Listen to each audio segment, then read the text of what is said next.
तो जोरदार तालियों के साथ स्वागत कीजिए जम्मू और कश्मीर के मुख्य सचिव अटल डुल्लू जी का, जिनसे बातचीत करेंगे मेरे सहयोगी प्रतीक त्रिवेदी।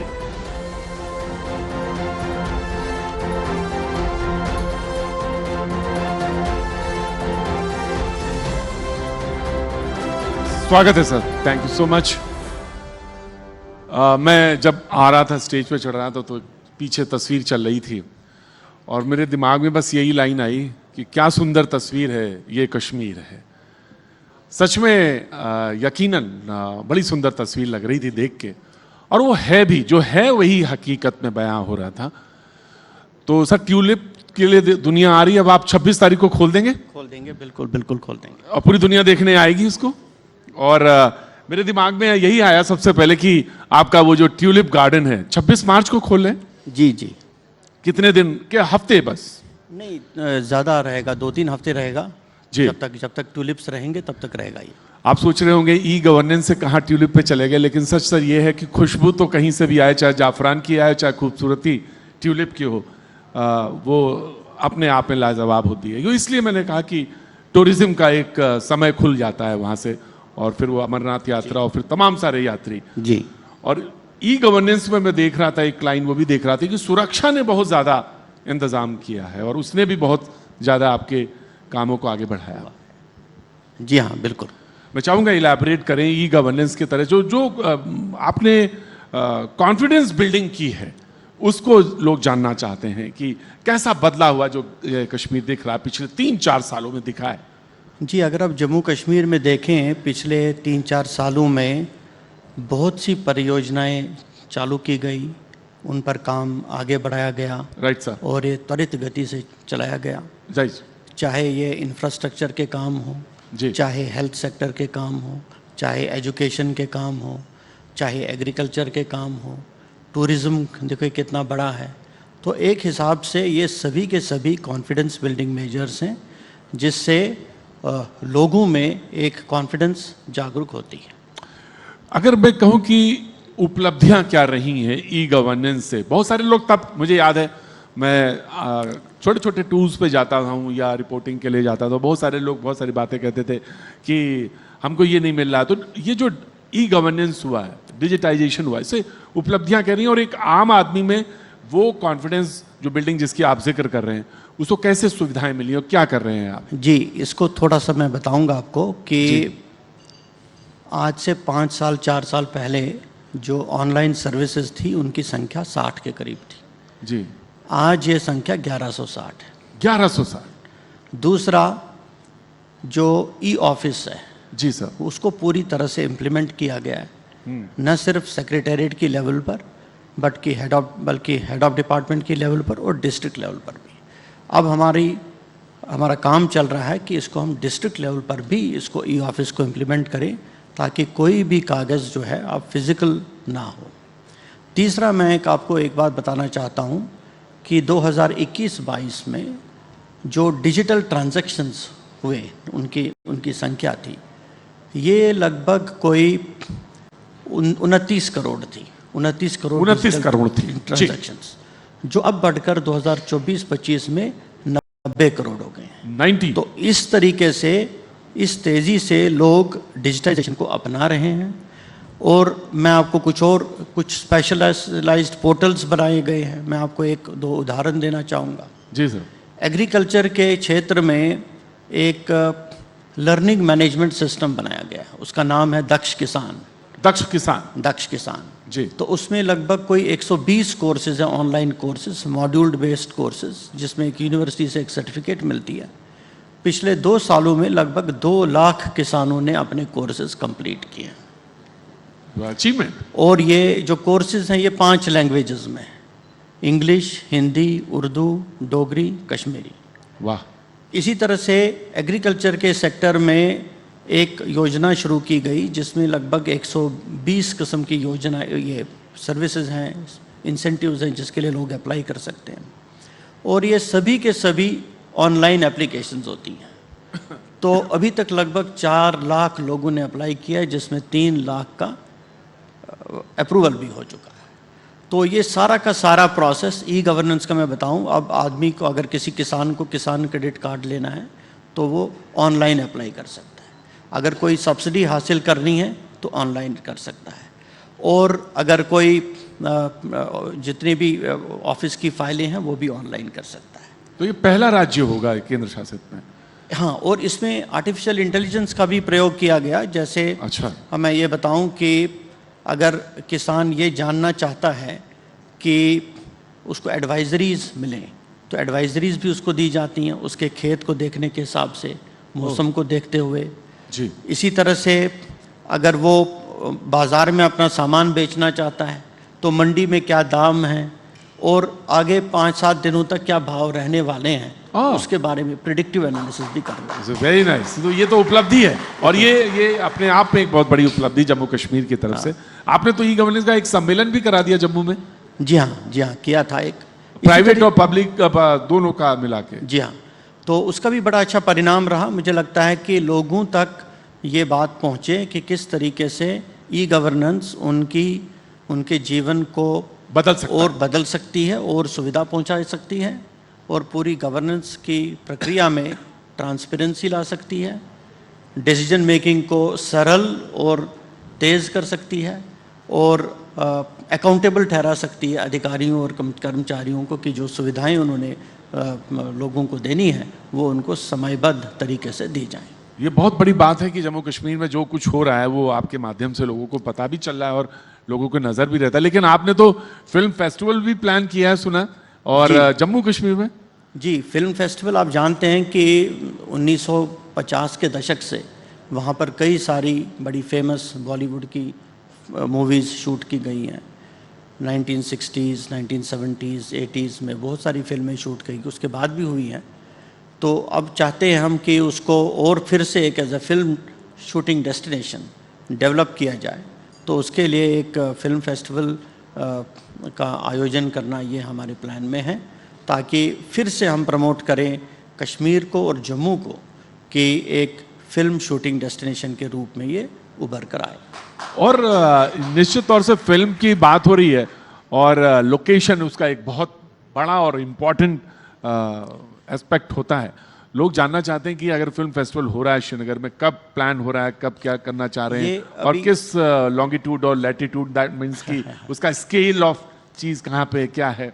ये अभी इसका काम शुरू हुआ है, अभी कुछ देर के बाद ये पता चल जाएगा। तो जैसे जैसे डेट्स इसके फाइनल होंगे पता चल जाएगा। तभी मैं उस पोजीशन में नहीं हूँ कि डेट्स बता सकूँ या ये बता सकूँ, मगर श्रीनगर में होगा। श्रीनगर में होगा, वैली में होगा। वैली में होगा। और मैं जब ये बात कर रहा हूं तो मुझे पता चला कि लिटरेचर फेस्टिवल आप कर चुके हैं। जी हाँ, जी हाँ। और ये सारी एक्टिविटीज इस बात की ओर इशारा कर रहे हैं कि वो बदली हुई तस्वीर जम्मू कश्मीर की क्या है। कैसा रिस्पांस रहा लिटरेचर फेस्टिवल का? बहुत अच्छा। मुझे लगता है कि जो लोगों के बीच और पब्लिशर्स के बीच, मीडिया, गवर्नमेंट, इनका जो तालमेल कराना और जिससे हमारे लेखक जो हैं उनको और प्रोत्साहन मिलता है। और जो ये अगर देखा जाए जो हमारे लेखक ये लिखते हैं कि खजाना है, इस खजाने को न सिर्फ प्रिजर्व करना बल्कि इसको और प्रमोट करना, ये एक बहुत महत्वपूर्ण बात है। बदलते हुए कश्मीर पे जब बात होती है तो युवा के ऊपर बात होती है। वहाँ का एक जो युवा है उसकी सोच पर बात है। आप चाहे वो खेल के मैदान हो, चाहे वो IPL हो, चाहे कोई स्पोर्ट हो, उसमें बहुत सारे जम्मू कश्मीर से लोग दिख रहे हैं। वो ई गवर्नेंस में जब हम बात कर रहे थे, क्योंकि वो अवार्ड है, ई गवर्नेंस को लेकर बात हो रही, तो एक जो युवा है जम्मू कश्मीर का, उसको कैसे बेहतर चीज़ें और वो कैसे मुख्य धारा में, मेन स्ट्रीम में जुड़ता हुआ दिखता है या पाता है, या उसको क्या रोजगार के एवेन्यूज दिखते हैं, ये एक बहुत इंपॉर्टेंट सवाल है। जी बिल्कुल, बहुत महत्वपूर्ण सवाल है। मैं 2-3 बातें इसमें कहना चाहूँगा। जी, एक तो युवा का एक नाम ही है हमारे एक प्रोजेक्ट का, जी, युवा, जिसको जम्मू कश्मीर सरकार ने अगस्त में 2024 में सैंक्शन किया था। इसका पूरा फॉर्म है युवा उद्यमी विकास अभियान। वाह। ये स्वरोजगार का एक प्रोग्राम है जी, जिसके तहत हमारा इरादा है कि लगभग 1,37,000 नैनो एंड माइक्रो एंटरप्राइजेज़ को सपोर्ट करना, जिससे 5 लाख के पीरियड में लगभग 4.25 लाख रोज़गार, स्थायी रोज़गार सृजित होंगे। तो उस पर काम चल चुका है। अभी हमने जनवरी के महीने में एक सर्वे कराया था, house to house survey complete 24 lakh 24.5 lakh families जो जम्मू कश्मीर में उनके सर्वे किया था, और हमारे पास बहुत अच्छा डेटा आया है। हमारे पास लगभग ऐसे 5 लाख युवाओं का सारी डिटेल्स हमारे पास है जो इस स्वरोजगार के प्रोग्राम के साथ जुड़ना चाहते हैं। और इसके साथ ही हमने इसमें ई गवर्नेंस की बात आपने की, एक एप्लीकेशन भी डेवलप किया युवा, उसका नाम भी युवा है। तो उसमें 3 किस्म की चीज़ें एक युवा को मिल जाएंगी। एक तो जहां उसको नौकरी मिल रही है, नौकरी की जो जॉब पोस्टिंग्स होती हैं वो प्राइवेट सेक्टर में हो, गवर्नमेंट सेक्टर में हो, तो उसके बारे में जानकारी मिलेगी। उसको अगर सीवी अपना डेवलप करना है तो सीवी जनरेटर उसके पास होगा। राइट। दूसरा स्किल डेवलपमेंट, अगर उसको अपने स्किल की ओर ध्यान देना है तो उसमें कौन कौन से कोर्सेज ऑफलाइन अवेलेबल हैं, कुछ ऑनलाइन कोर्सेज लगभग 700 कोर्स उसमें डाले गए हैं, तो उनको वो एक है। और तीसरा उसमें जो है कि एक एंटरप्रेन्योरशिप के लिए जो गवर्नमेंट की स्कीम्स हैं उसके लिए अप्लाई करना, तो उसमें वो तरह तरह की स्कीमों के लिए अप्लाई कर सकते हैं। उनका पूरा एंड टू एंड प्रोसेसिंग होगी, अप्रूवल होगा, और उसको बैंक के साथ भी लिंक कर रहे हैं ताकि वो बैंक में जब उसका केस जाएगा। और इसमें एक और AI जनरेटेड हमने एक DPI जनरेटर DPR जनरेटर बनाया, राइट। ताकि जब वो अपना प्रोफाइल देगा युवा तो किस तरीके का DPR उसका होना चाहिए, एक स्कीम एडवाइज़र जो उसको सजेस्ट करे कि किस तरीके की स्कीम में आप अप्लाई कर सकते हैं। और उसके लिए अगर उसको DPR भी बनाना है तो DPR भी बनाया जाएगा। और इस प्रोग्राम को डिज़ाइन करने में हमने IIM और नाबार्ड और सारे जो विश्वविद्यालय हैं जम्मू कश्मीर में उनसे और बाईसैग इनसे मिलकर ये बनाया है। तो इसका काम अब शुरू होने जा रहा है। जो पिछले 3-4 सालों में जो बदलती हुई तस्वीर है उसी का एक रिजल्ट यहाँ पे आप इस पे जिक्र कर रहे थे। लेकिन ये सच है कि जब मैं रोजगार पे बात करता हूँ, युवा पे बात करता हूँ, एक खामोशी सी होती है, लोग सुनते हैं, ध्यान से सुनते हैं। लेकिन जैसे ही मैं कहता हूँ जम्मू कश्मीर, तो दिमाग में, जहन में एक बात दिमाग में कौंधती है कि उसकी वादियाँ और उसका टूरिस्ट नेचर और उसके लोकेशंस दिमाग में तुरंत आते हैं। और फिर एक सवाल अपने आप ही आ जाता है कि इस बार जो सीज़न शुरू हो रहा है और बहुत सारे लोग आना चाह रहे होंगे और आएंगे और आ ही रहे हैं, तो वो देखना चाहेंगे। तो क्या कुछ खास रहना, कितना एस्टिमेट है और क्या कुछ खास करने हैं या कुछ योजनाएं हैं इसको लेकर? बहुत कुछ हो रहा है टूरिज्म के सेक्टर में जी। जैसा कि आपने देखा कि 2024 में लगभग 2 करोड़ 35 लाख टूरिस्ट विजिट्स जम्मू कश्मीर में 2 करोड़ 35 लाख जो अभी तक का सर्वाधिक है जी। और टूरिस्ट्स और ज़्यादा संख्या में आ रहे हैं। अभी हाल ही में माननीय प्रधानमंत्री जी ने सोनमर्ग टनल का इनॉग्रेशन किया था जी। तो उसकी वजह से अब सोनमर्ग भी एक विंटर डेस्टिनेशन, एक बड़ा स्ट्रॉन्ग विंटर डेस्टिनेशन बन के उभरेगा जी। और इसी तरह से और भी कई सारे डेस्टिनेशंस डेवलप करने की हमारी योजना है, जिसको अभी हम प्लानिंग स्टेज में कह सकते हैं। हमने कोई 8-9 डेस्टिनेशंस को चिन्हित किया है जहाँ पर इंफ्रास्ट्रक्चर डेवलप करना, वहाँ पर गवर्नेंस मैकेनिज़्म को स्ट्रेंथन करना और वहाँ पर टूरिज़्म की फैसिलिटीज़ लोगों को प्रोवाइड करना। तो ये इस पर भी काम चल रहा है। तो और आप जानते ही हैं कि अभी कश्मीर घाटी रेलवे लाइन के साथ भी जुड़ रही है, तो उसके बाद भी जो टूरिस्ट की संख्या कश्मीर वैली में आएगी, इसमें भी काफ़ी बढ़ोतरी होने की संभावना है। जी बिल्कुल। और क्योंकि जैसे ही समझ आते हैं तो बहुत सारे लोगों के दिमाग में होता है और एक बड़े लोगों का जो डेस्टिनेशन है और वो ये भी रहता है कि अमरनाथ यात्रा, तो खास तौर से उस प्रोसेस को लेकर इस वर्ष क्या कुछ करना है, क्योंकि मीटिंग्स तो होंगी, उनके बोर्ड हैं, उनकी मीटिंग होगी, लेकिन उसको लेकर क्या कुछ प्लानिंग है? उसके लिए प्लानिंग चल रही है। तो मुझे लगता है कि हर साल अमरनाथ यात्रा के जो अरेंजमेंट्स होते हैं उसमें बेहतरी करने की कोशिश की जाती है।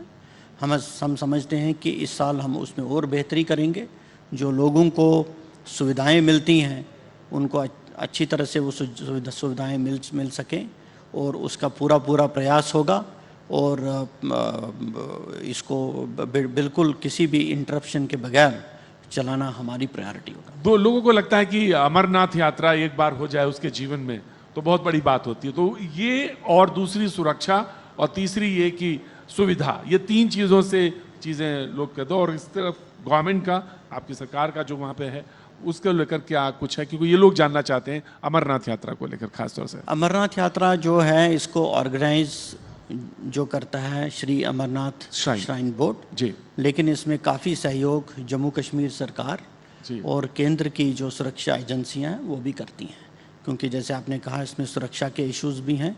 इसमें कई सारे जो जम्मू कश्मीर के विभाग हैं वो भी अपना कंट्रीब्यूशन करते हैं और इसमें श्राइन बोर्ड का भी कंट्रीब्यूशन होता है। तो इसमें पूरे कोऑर्डिनेटेड एफर्ट से ये किया जाता है। तो हमारी पूरी कोशिश होगी और हम कि इस साल की यात्रा भी अच्छी तरह से निकले और पिछले साल के मुकाबले में जो यात्रियों का अनुभव होगा वो ज़्यादा सुखद होगा। Thank you so much sir. बहुत सारी बातें, बहुत सारी जानकारियां जो मिली, खास तौर से अमरनाथ यात्रा से लेकर और सीजन, टूरिज्म के सीजन से लेकर वो तमाम सारे एक्सपेक्ट में आपने ई गवर्नेंस को लेकर खास तौर से आपने उसका जिक्र किया, वहाँ के युवा के, वहाँ के रोजगार पे बहुत सारी बातें की। Thank you so much sir. Thank you. बहुत बहुत शुक्रिया अटल डुल्लू जी। और अब हम मंच पर बुलाना चाहेंगे न्यूज़ 18 इंडिया और हिंदी डिजिटल के मैनेजिंग एडिटर ज्योति कमल जी को। वो आए और अटल डुल्लू जी को डायमंड स्टेट्स अवार्ड से सम्मानित करें। News 18 India Diamond States Awards. News 18 India Diamond States Awards. News 18 India